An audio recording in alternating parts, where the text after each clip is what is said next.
भ्रष्टाचार कम कर पाई है?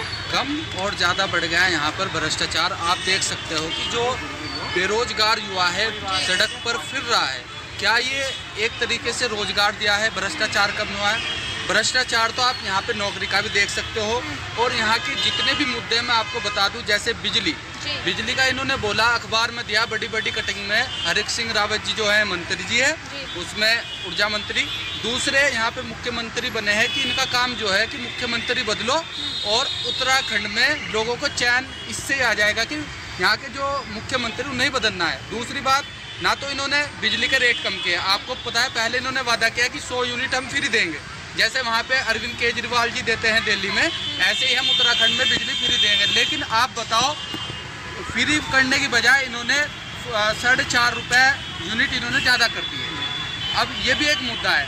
अब पेट्रोल का देखो आप, अगर हिमाचल में पाँच सीट हारे तो इन्होंने पूरे देश में इन्होंने देखा चुना है यूपी में, उत्तराखंड में। फिर इनका क्या होगा जब ये चुनाव निमट जाएगा उत्तराखंड और यूपी का, तो ये क्या करेंगे कि 105 रुपये था, अब की बार ये 150 रुपये पेट्रोल लेके जाएंगे। तो क्या ये महंगाई का मुद्दा नहीं है? इन्होंने नोटबंदी की, नोटबंदी के बाद आप देख सकते हो किस तरह यहाँ की जीडीपी भी गिर रही है, किस तरह डॉलर, पहले बोलते थे कि बहुत हुई महंगाई की मार, अब की बार मोदी सरकार, ऐसे बोलते थे। अब हम बोलते हैं कि बहुत हुई बीजेपी की मार, अब की बार कोई सी दूसरी सरकार, कोई सी भी हो, लेकिन बीजेपी ना हो। बिल्कुल हम परेशान आ चुके हैं बीजेपी से, और बीजेपी के जितने भी जुमलेबाज हैं सबसे परेशान आ चुके हैं। यहाँ पे आप देखिएगा बाहर, ये सभी देख सकते हो आप, ये जितने भी खड़े एनएच डिलेट वाले हैं, इन्होंने एनएच से डिलेट कराया था मोदी सरकार जी ने। मोदी सरकार, विज्ञापन था बहुत बड़ा मोदी जी का फोटो लगा करके। आपको पता है कि यहाँ के जितने शिक्षा मंत्री हो, मुख्यमंत्री हो, विधायक हो, किसका चेहरा रहता है सामने? हमारे प्रधानमंत्री जी मोदी जी का। उनका चेहरा लगा करके ये चुनाव जीतते हैं। क्या एनएच डिलेट जो है मोदी सरकार, जो मोदी जी है, उनका चेहरा लगा करके इन्होंने वो करवाया? लेकिन जब रोजगार देने की बात आई, आप बाहर देख सकते हो, ये सभी देख सकते हैं कि जितने भी यहाँ के युवा है, 37,000 लोग जो है इन्होंने परेशान कर रखे हैं उत्तराखंड में। जब रोजगार देने की बात आई, अब मोदी नहीं है, कहने लगे कि मोदी जी ने ये कोर्स करवाया, हमारा बड़ा इंजन जो है वहाँ पे बैठा हुआ है दिल्ली में, उन्होंने जो कोर्स कराया है अब इसको नहीं मानेंगे। ये मोदी जी ने जो कोर्स कराया फर्जी है।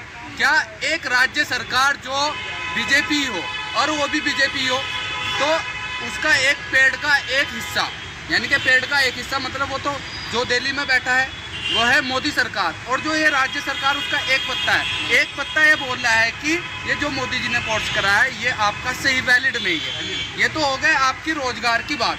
अगर यहाँ पे आप रोजगार नहीं दोगे, हिंदू मुस्लिम में ही आपस में लड़ाओगे, तो क्या ये देश चल सकता है? कभी भी नहीं चल सकता। आप हिस्ट्री उठाकर देख लेना, जिस शासक ने धर्म के आधार पर लोगों को लड़ाया उसने देश का नाश ही किया है। तो आप देख लो जी। तो क्या लगता है आपको, 3 तिगाड़ा काम बिगाड़ा? जी बिल्कुल, 3 तिगाड़ा काम ही बिगाड़ा। और मेरे हिसाब से तो जनता को चाहिए कि 3 तिगाड़ा, जनता इन बीजेपी को तिगाड़ा, ऐसा करके इनको बाहर भगा दो। यहाँ जनता का इन्होंने बुरा हाल कर रखा है।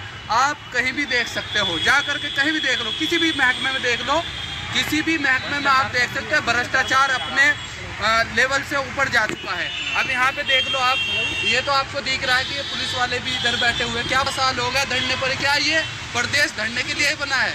यहाँ प्रदेश में किसी की सुनी नहीं जाती। अब ये तानाशाही है। मेरा लोगों से निवेदन है कि वो सरकार को बदले, क्योंकि अगर सरकार नहीं बदलेगी, सरकार के अंदर ये आता है कि हम तो तानाशाह बन गए हैं, हम तो एक गद्दी पर बैठ गए। इनको क्या है, हिंदू मुस्लिम करा, जो बेचारे जिनके हिंदू मुस्लिम करवा रहे जिन लोग, उनके बच्चे को देखेंगे आप, उनके बच्चे अच्छी तरीके से कपड़े नहीं पहनते, ना उनके घर में 2 रोटी खाने को है, ना उनके पास रसोई गैस का रेट इतना बढ़ा दिया, फिर जंगल जा कर के लकड़ी काटते हैं तो वहाँ से जंगल वाले भगा देते हैं। वो गरीब आदमी ना इधर का ना उधर का। तो आप गरीब आदमी की तो कंडीशन इन्होंने बिल्कुल बेकार कर दी। इन्हें पता है चुनाव आएगा, चुनाव पर हम क्या करेंगे, हिंदू मुस्लिम करा देंगे, ये अपना काम हो गया। ये है ना सबसे बड़ा, जितने मुद्दे हैं महंगाई से रिलेटेड वो सबको देखना चाहिए। और एक चीज़ और थी, टैबलेट वाला हिस्सा, पूरे प्रदेश में टैबलेट बांट रहे हैं ये लोग। क्या कितने साल से, 5 साल से बीजेपी सरकार है, क्या उन 5 साल में इनको याद नहीं आया टैबलेट देना? बच्चे क्या उन 5 साल में नहीं पढ़ते थे? उनको ऑनलाइन क्लास की आवश्यकता नहीं थी? या जो ये कोरोना टाइम चला था उसमें टैबलेट की सबसे ज़्यादा आवश्यकता तब क्यों नहीं दिए? क्योंकि अब लालच है कि हमें वोट नहीं देगी जनता अगर हमने टैबलेट नहीं दिए। तो टैबलेट तो इनका मेन रीजन जो है टैबलेट वाला, इनका रीजन ये कि इस साल इनको टैबलेट दे दो और इनसे वोट लो। तो मैम ये तो क्या लगता है आपको, इस बार हाथ ही बदलेंगे हालात?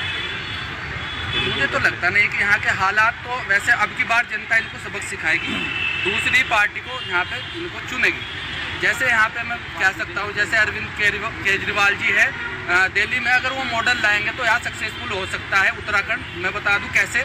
आपको पता है कि वहाँ पे जब कोई भी, मैं वहाँ पे गया, मैंने देखा जो भी कंस्ट्रक्शन होता है या सिंचाई वाला काम होता है तो जो वहाँ की सरकार है वो क्या करते हैं, अपने हाथ में ले लिया। जैसे यहाँ पे क्या करते हैं, फाइल ऊपर से नीचे तक आते आते 1 करोड़ में अगर कोई बजट पास होता है तो नीचे वाले आदमी को 50 लाख ही आते, 50 लाख गायब।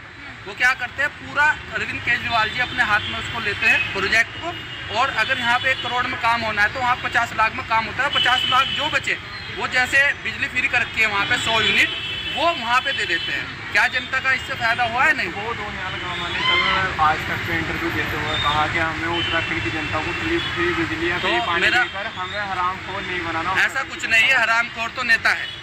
ये आपकी गलत बात है। मैं बता दूं कैसे नेता क्यों है। नेता को जब मुख्यमंत्री दे रही है, कुछ ऐसे भी देखे हैं उनकी इनकम है 80-80 हज़ार रुपये, जो टीचर है, लेकिन उनके माँ बाप की क्या आ रही है, पेंशन आ रही है। क्या वो भी हरामखोर बोलोगे? हरामखोर नहीं बोलते उसको ही सरकार जो योजनाएं देती है वो हरामखोरी नहीं होती है। ये कुछ नहीं होता है, ये तो गलत बात है। अगर मैं कहना चाहूँ नेता से ही बोल दूँ मैं, जो नेता है मुख्यमंत्री है, मुख्यमंत्री जब रिटायर हो जाते हैं, इस्तीफा दे देते हैं, तो उनकी पेंशन भी आती है, बाकायदा बिजली फ्री है। क्या वो गरीब थे? ऐसों को आवश्यकता नहीं है। आवश्यकता है जो लोग गरीब है, जो झोपड़ियों में रह रहे हैं, जिनको ओबीसी वर्ग में ऐसे होते हैं बेचारे, ना तो वे मांगते हैं ना कुछ, वे बेचारे क्या होते हैं, ना तो वे अमीर होते ना गरीब होते। वे बेचारे जैसे बच्चे अगर पढ़ेंगे तो उनका विकास भी होगा, रोजगार भी मिलेगा। लेकिन रोजगार तो सरकार के हाथ में, लेकिन पढ़ने के लिए ये है। जैसे दिल्ली में क्या है कि जैसे CBSE बोर्ड है यहाँ पे